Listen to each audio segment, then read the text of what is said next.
कहानी का नाम है भूरा की गेंद। क्या है?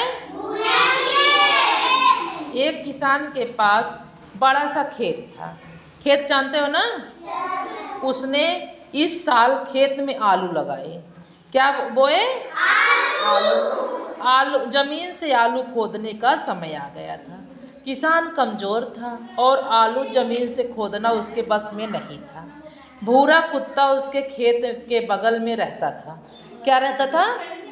भूरा कुत्ता जो था उसके खेत के बगल में रहता था। आज भूरे की गेंद खो गई थी।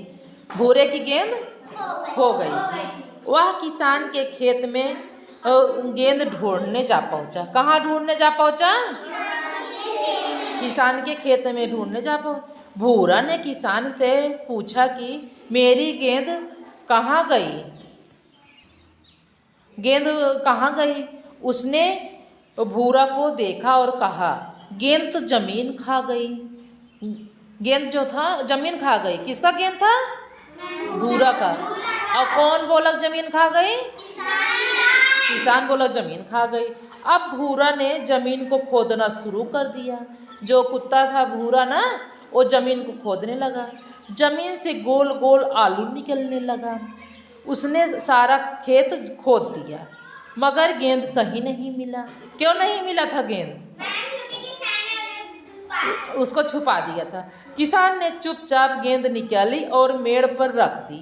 भूरा को गेंद मिल गई और किसान को खेत के आलू मिल गए।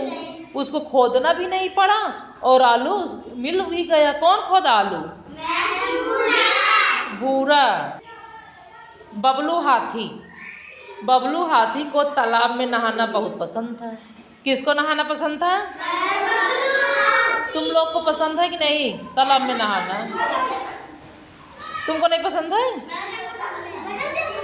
वह रोज तालाब पर नहाने जाता और खूब खेलता। एक दिन उसे वहाँ भोला मिला जो देखने में उसके जैसा ही था। बबलू ने भोला से तालाब में नहाने को कहा। भोला तैयार हो गया। दोनों ने तालाब में खूब मस्ती की। भोला की नाक पर एक सींग थी। भोला जो था उसकी नाक पर क्या थी? वह बबलू को चुभ जाता था।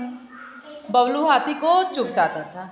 वह घर जाने पर बबलू की माँ ने उससे पूछती थी कि क्या चोट कैसे लगी? तो वह कहने लगा, भोला हाथी की वजह से लगी।